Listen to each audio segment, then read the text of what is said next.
G'day, I'm Rowan Mackey and welcome to Individuate, the podcast where we use the vehicle of starting our own podcast to try and get the best out of ourselves in the service of others.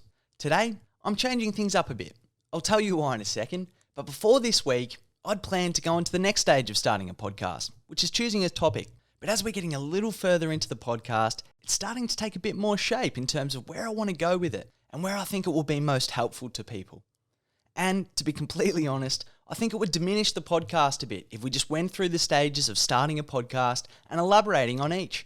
There's other podcasts out there that do that, and I'll have all that information available on my website or on social media. And please, of course, feel free to get in touch if I can help you in any way with your podcast.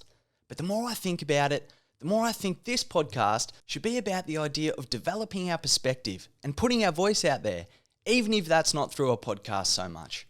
So, for those who are ready, jump onto easygoingdigital.com.au, like us on Facebook or YouTube or other social media, or just get in touch if you want to speed up your podcasting process. But I don't want this to become too contrived if I'm trying to crowbar too much practical instruction about podcasting into this podcast. And the number one thing that's helped me as a podcaster is developing my voice and perspective further anyway. So that's what we'll chat about. Alright, now that said, let's get into today's episode. One of the things that I want to do with this podcast is to look into the lives and stories of those who've stood up for what they believe in and made a tangible difference. I find it remarkable just how much humanity we can find in the stories of those who seem superhuman. And it's empowering when their decisions and behaviours become tangible. Today, I've chosen someone for very good reason. I won't elaborate too much on why, only to say that without wanting to make this podcast too political, I hope you understand why I've chosen this person to speak about today. The first reason is quite auspicious, in that we're celebrating the 100th anniversary of a huge milestone for this person on the 12th of March 2021, which happens to be the day after this podcast is released.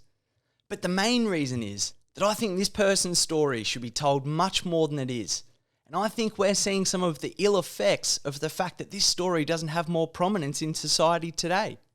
So, without further ado, let's get into what is the incredible story that is the life and election of Edith Cowan, Australia's first female parliamentarian.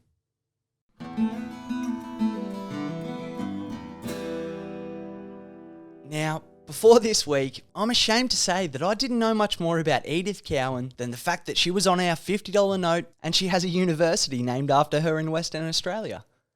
Ironically, thanks to Ken Burns and his Civil War documentaries, I could probably tell you more about Ulysses S. Grant, who's on the American $50 bill, than Edith Cowan, or indeed David Unipon, the writer, inventor, public speaker and preacher whose story is one for another day.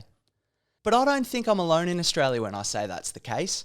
And in my opinion, as we'll find out today, Edith Cowan improved the fabric of Australian society so much that her story should be told more. The first thing that really stood out to me about Edith Cowan was an attitude that I still don't think everyone's caught on to 100 years later. In advocating for women to have a voice and be heard, she spoke about it in terms of it being a requirement. She saw back then, a century ago, that it wasn't about being tokenistic, it's actually about making society a better place. Giving everyone the ability to be heard and contribute to the formal structure of society is actually better for everyone, because there are costs to everyone in society if that's not the case. And I think this is potentially something that's been lost in the last couple of weeks of political discourse in Australia. And it's part of what's contributed to the podcast today. I think it's on all of us to refine our voice so that we can contribute to some of these broader conversations. Then we can drown out some of the flat-out cognitive dissonance that we've seen on display from some members of the community who frankly should be better. The other thing that Edith Cowan recognised is that the development of each individual was better for the development of the country. It seems such a simple and obvious notion, but it constantly surprises me how many people seem to disagree with it. Rupert Murdoch being an obvious one.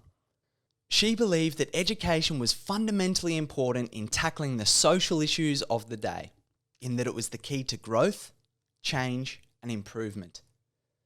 So how did she come to adopt these attitudes? Born in 1861 on a sheep station near Geraldton in Western Australia. She was the second of 6 children. Although she wasn't born into poverty, Edith had a tough childhood, with her mother dying in childbirth when she was 7, and her father was hanged for the murder of her stepmother when she was only 15. After her father's death, she went to live with her grandmother, where she attended tuition of Canon Sweeting, a prominent former headmaster who instilled her with a lifelong conviction for the value of work and education and an interest in books and reading. So even though she was orphaned in horrific circumstances at the age of 15, transferred to a completely new environment, she was able to develop a passion for learning and various social-minded attitudes that she would advocate on behalf of for the rest of her life. Her ability to accept the situation and look forward must have been immense. I think it's worth pausing here to take a snapshot of the world that Cowan inherited in her childhood. Her mother died in childbirth, which would have been tragically common back then. She grew up in an atmosphere of domestic violence. It wasn't until she was in her mid-30s that women were allowed to vote, and it wasn't until she was nearly 60 years of age that women had a voice in Parliament. Changes that she herself was instrumental in bringing about. One of the themes of this podcast that we expanded a bit on in episode 2 is the idea of the importance of finding a life narrative that fits into the collective. It just strikes me that although she would have been getting explicit and implicit messages all throughout her childhood about the role of women, she didn't accept that, even though someone as close to her as her own father was so clearly implicated in forming an alternate attitude. It certainly put it into context for me when people, particularly our leaders, elevate personal relationships and reputations over and above doing what they know to be right. At the tender age of 18, she married James Cowan, who was then a registrar of the Supreme Court, and she began a life of incredible public service. It would take hours to go through all of Edith Cowan's individual achievements, so at the risk of diminishing each of them to a list item, I'll read them in a moment. Before I do that, it's important to note the colonial population of Western Australia was about 16,000 in 1861 when she was born. It got up to nearly 350,000 by the time she was elected, so although this doesn't count the Indigenous population, I think it helps to contextualise her sphere of influence and the size of her constituency and opposition she would have faced. These are some of the positions that Edith Cowan held in her lifetime, many of which were at organisations she founded herself. I think the range of causes she contributed to speaks to the breadth of her abilities. She was on the Perth Hospital Board, the King Edward Maternity Hospital Advisory Board, the building of the hospital in itself largely a result of her efforts.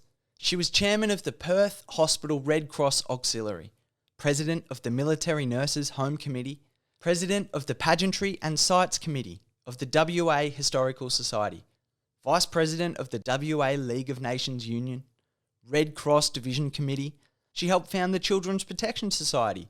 She was on the Town Planning Association, the Housewives Association, the Infant Health Association. She was vice president of the WA Historical Society. She was a Nationalist Party executive. She was the governor of St Mary's Church School, vice president of the Women's Justice Association, the Girl Guides Council, Western Australia National Council of Women, founding member of the Bench of the Children's Court, one of Australia's first female justices of the peace, an officer of the Order of the British Empire, and she was a founder of the Karrakatta Club, who became strongly involved in the successful campaign for women's suffrage in 1899. Now, I haven't even read all that list, so it's not even a list of all her achievements. But what strikes me is that she covers everything, from health, education, town planning, child welfare, politics, law, broader social advocacy, and the Housewives Association. For a colonial community in the late 19th and early 20th century, that's pretty much everything as far as I can tell. And all of this is outside of her work in politics, for which she's now most remembered. What seems to me from all of this is that Edith Cowan could never really have had much of a plan. Although she was obviously clear on her values and mission, most of her achievements came in areas that didn't exist before she did anything. And she was the first female, if not close to the first, in the British Empire to do a whole range of things. In fact, she once told a meeting of the Australian Women's National League in Hobart that she hadn't thought of standing for Parliament until 4 weeks before the election, but she clearly recognised the value this could have given in pursuit of her broader mission. On that theme of creating change, Cowan herself, amongst others, would have directly contributed to the parliamentary bill that allowed women to stand for Parliament, going through relatively unopposed in 1920. It seemed inevitable after the decision to give women the vote in the late 1890s. The Attorney General summed up the general attitude of the day when he introduced the bill to Parliament. He said, "No long discussion, I think, is necessary. In other countries, the disqualification has been removed, as some recognition of the part which women have played during the last 4 or 5 years, during the critical times of the war. I confidently expect that this amendment of the Constitution Act will be passed without opposition." Opposition Leader Collier agreed when he said, "I suppose that it is the universal opinion in this state that this right has been won by them. Indeed, it is a right which has been long denied." However, the bill passed with a majority of 17 in favour, with 3 still against. Although reluctant at first, Edith Cowan announced herself as a candidate for the seat of West Perth in the 1921 election. It's interesting to note the 2 people she was running against. One was Thomas Draper, the Attorney General who introduced the bill which allowed her to run in the first place, and had an experienced and illustrious career in law and politics. The other was Ebenezer Allen, who'd held the seat of West Perth for 6 years before losing it to Draper at the 1917 election. So these were no slouches she was up against. As a complete political newcomer, she was up against 2 experienced politicians with established reputations amongst voters, both of whom had proven they can win elections before, and one was the sitting Attorney General. Oh, and to make matters worse, they were all endorsed by the same Nationalist Party, so she couldn't really stand on a different policy platform. In the lead up to the election, Cowan was told, often by other women, that she was a disgrace to women. She was told that she should be at home, looking after her husband and children, and that she was encouraging other women to neglect their proper role as a housewife and a mother. The fact that her children were all adult, with 3 of them being married, didn't seem to matter to her critics. Wider sentiment seemed to indicate that although given the new circumstances for women following the war, a candidate should perhaps be put forward, but the challenge wasn't to be taken too seriously. Nearly all of the local media thought the sitting member was in no danger, with only one newspaper giving her a chance. This paper was, oddly enough, the Australian newspaper. Their journalists claimed they had taken the trouble to ask the electorate and make extensive inquiries when they said, learning thereby that practically everyone admitted Mrs. Cowan's fitness and capacity for a seat in Parliament, while fully half the electors, when questioned, stated frankly their intention to vote for her. When the results were in, they were proved correct, with Cowan achieving the seemingly impossible and winning the seat of West Perth against 2 much more fancied candidates on paper. Although her election was seen by all to be a momentous occasion, the reactions were mixed. Choosing to editorialise it negatively, the Age newspaper in Melbourne said, "A parliament composed wholly of women was something against which the good sense of the community will have to guard itself." The West Australian newspaper had a broader view on the topic. "It need not be apprehended that with another couple of general elections we shall have Parliament House half full of women, unless women show a greater aptitude for the management of public affairs than has been displayed by exclusively male assemblies. If they do this, the country will not be poorer, merely because 50% of our male politicians may have to seek other avenues of employment for which they may be better qualified." Now, one of the first things that I find so admirable about Edith Cowan is that tangibly she faced more than any other politician before her. Before she could do anything in Parliament, she had to face the outright hostility and prove that women were in fact fit to take on parliamentary duties and privileges. All this before she could participate in a policy process where her decisions were likely to be held to a different standard. However big this task, it was one that she took on. At the opening of the new Parliament, the West Australian reported, "Never before did such a gathering witness an opening of Parliament in this state. The feminine element predominated, and it was obvious that the unprecedented demand for entry was due to the desire to witness the formal incorporation in the legislature of Mrs. Cowan, the member for West Perth and the first woman to win a seat in the Australian Parliament." In her first speech as a parliamentarian, Cowan recognised this challenge that she faced. She said, "I stand here today in the unique position of being the first woman in an Australian parliament. I know many people think perhaps it was not the wisest thing to do to send a woman into parliament. It is a great responsibility to be the only woman here." Although she faced great challenges, Cowan navigated her way through her political career with a collaborative attitude. She often stated that she didn't see women as being in competition with men, but rather in cooperation with them. For example, she believed that in Parliament only expressing a male viewpoint was a loss for the entire community, not just for the men who would seemingly benefit from this lack of balance.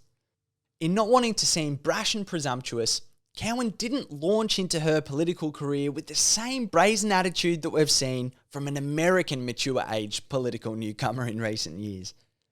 Although she may not have been quite as predominant as some of her paranoid critics feared she would be, Cowan still made a difference in Parliament, successfully campaigning for a range of legislation governing causes that she cared about.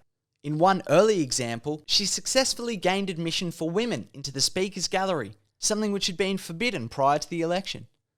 In one of the more prominent episodes of Cowan's political career, she was thrust into the spotlight when an amendment to a particular bill sought to recognise holidays, to stipulate hours that shops would be open on holidays, and to prevent an extension of working hours for women and young people. Cowan was expected to support the bill, on account of it seeming to make extra allowances for women. However, she argued that the clause limiting the hours that women could work would be detrimental to their employment prospects. It was a time when opportunities for women to find employment were limited, and after some sections of trade and industry threatened to dismiss all their female workers, Cowan saw this as a real threat. There were many examples throughout Cowan's career that showed the benefit of her presence in Parliament. In a debate about the standardisation and training of nurses, in which Cowan was arguing for the need of an increase in professional standards, she faced opposition from those who believed there shouldn't be any more government regulation in the area. Having lost her own mother in childbirth, and having had 5 children herself, she said, "Some of us have had experiences that the honourable member could not have, and so we would appreciate some trained help." When pressed on the issue, she explained that they were trying to train the right type of nurses to send out into the country so that women were not left to suffer in the dreadful way that they had suffered in the past. She argued for many causes throughout her political career, with some of the more noteworthy relating to the welfare of children and the recognition of women in society and in the home. I won't go into all of Edith Cowan's political achievements, because there's so many. But if anyone is interested in reading more about her political career, I'll put up a biography from the Royal West Australian Historical Society, which I enjoyed reading in the research for today's podcast. In her first term in government, Cowan sponsored 2 private members' bills, an admirable achievement for any parliamentarian, including one of those when she was suffering from a serious illness. However, she lost her seat at the election of 1924. Her opposition in the Labor Party had grown bitter with her, thinking they could count on her support more often than she did, and even members of her own party had turned against her after she missed the voting of a bill that had been debated for 2 months, and her government lost it by a single vote. She had intended to vote for the legislation, but had missed the vote because she had attended an urgent meeting at the Maimed and Limbless Men's Hostel, a part of her continuing work after the war. She arrived at the meeting after the vote had been held. As the Parliament ended, the press asked whether she had justified her position as the first female member. A bit of a ridiculous question considering it's not asked of any other members of the Parliament. But the conclusion was that she had. She'd set an example of lively and intelligent debate. She effectively communicated and advocated on behalf of the causes she believed in, and by the end of her term, her position in Parliament was unquestioned. She had undeniably proved the doubters wrong as to her fitness to sit in the Parliament in the first place, and she successfully sponsored 2 private members' bills. She contested the seat of West Perth again in 1927.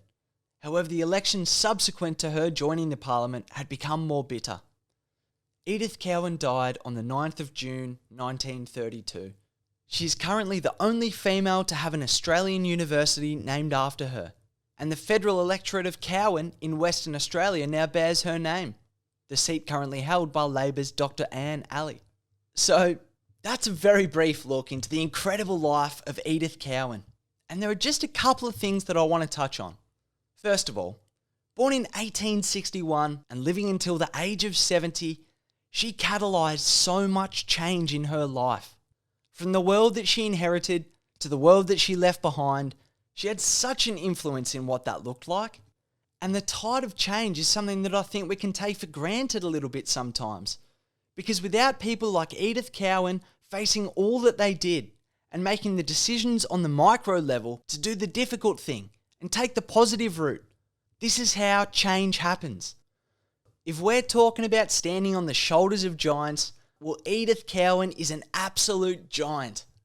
I almost think of these things in terms of positive chain reactions and negative chain reactions. And I think what Edith Cowan really picked up on is there is such a cost to inaction in some areas, and that cost sets off a negative chain reaction that harms everyone. It's only in breaking these cycles and setting off a more positive chain reaction that we're able to turn the tide. To finish, I want to read my favourite poem. I wanted to read this poem while talking about Edith Cowan today because I think she is a perfect example of someone who encapsulates this sentiment. If you can keep your head when all about you are losing theirs and blaming it on you. If you can trust yourself when all men doubt you, but make allowance for their doubting too. If you can wait and not be tired of waiting or being lied about, don't deal in lies, or being hated, don't give way to hating, and yet don't look too good, nor talk too wise. If you can dream and not make dreams your master, if you can think and not make thoughts your aim, if you can meet with triumph and disaster and treat those two impostors just the same, if you can bear to hear the truths you've spoken, twisted by knaves to make a trap for fools, or watch the things you gave your life to broken and stoop and build them up with worn out tools. If you can make one heap of all your winnings and risk it on one turn of pitch and toss and lose and start again at your beginnings and never breathe a word about your loss. If you can force your heart and nerve and sinew to serve you long after they are gone, and so hold on when there is nothing in you, except the will which says to them, hold on. If you can talk with crowds and keep your virtue, or walk with kings, nor lose the common touch, if neither foes nor loving friends can hurt you, if all men count with you, but none too much. If you can fill the unforgiving minute with 60 seconds worth of distance run, yours is the earth and everything that's in it. And which is more, you'll be a man, my son. That poem is called If by Rudyard Kipling, and it's a bit gender specific, but if there's anyone in recent times who I think displays the notions in this poem, to be honest, it's Grace Tame and Brittany Higgins.